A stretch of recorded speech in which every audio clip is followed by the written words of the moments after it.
My grandfather can carry all the things he owns in a medium-sized travel trunk and leave at any time. He can, but he won't. He doesn't want to go anywhere. He wants to stay here, in the present, right here between these very specific coordinates that make up my home. He is happy and he is content. Now here is a word I struggle with: content.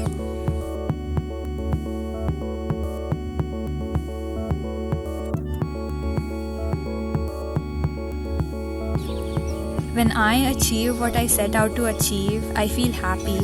It's a short-lived feeling, a fleeting feeling whose life is shorter than perhaps a cigarette's.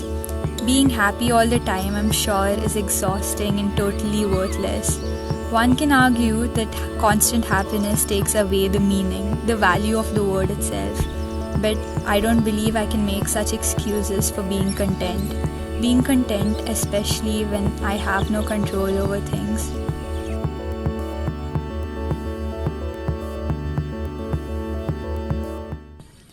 I watched a few videos online, saw a documentary and read some articles about people who have everything they could ever want and the money to support their ridiculous fantasies, and they still were very unhappy.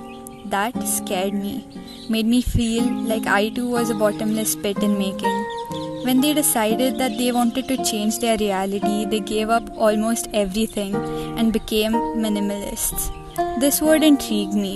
I wanted to be this, change whatever I had to, so I could prevent my impending doom.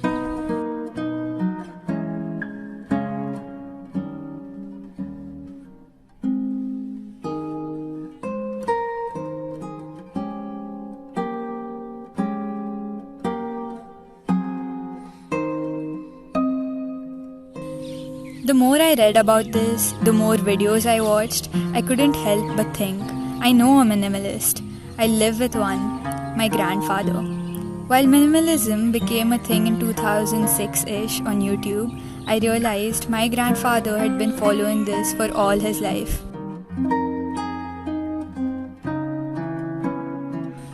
There was another thing in the videos I watched, the breaking point.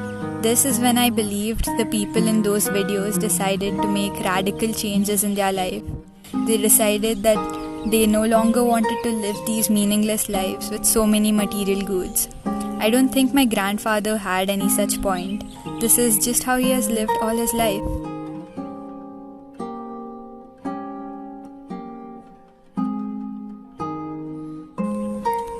When I sat him down to ask him about this, and mind you, this was not easy. He mostly hates it when the attention is on him. I told him about these people, the minimalist, the ones with the fancy name, as he called them. He said it was a smart move.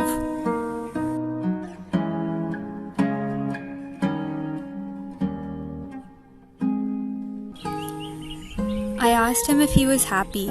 He said happy is an extreme emotion, useful only in extreme situations. He said he felt content. I asked him if he gained any joy from the things he owned. The joy, he said, comes from getting the money's worth and more from the objects. His watch, still shiny, is 40 years old. His suitcase, in which all his important life moments that come in the form of papers live, without creases, is 30 years old.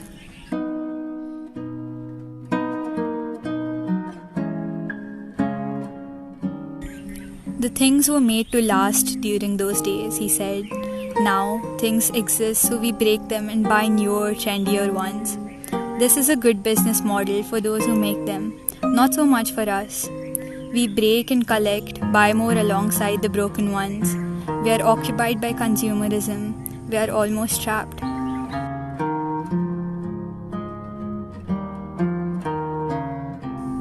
He told me when he was a boy, they didn't have too much to spare.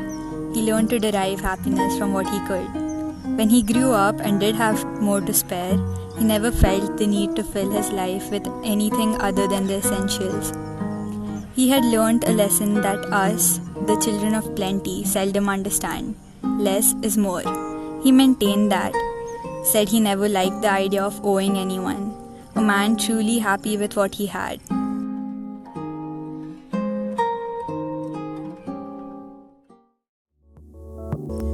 His favorite possession, this was a difficult one to get out of him, is his fully functional 60-year-old shaving kit. I asked him if it had any sentimental value to it. He said humans are fools. We place sentiments on lifeless things. He said he is human too. He won't tell me what sentimental value it holds, and I don't want to pry. We drop it there. The kit is his favorite thing. He won't say this, but he loves his morning walks and the coffee I make. Those are his favorite things too.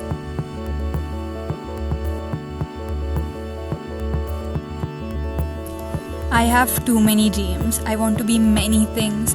I want as many experiences as I can afford. I want to travel. I don't know if I'll ever be happy with just as much. I'm greedy like that, impatient like that. What I really hope to God I learn is to be content when I can do nothing in my power to change things.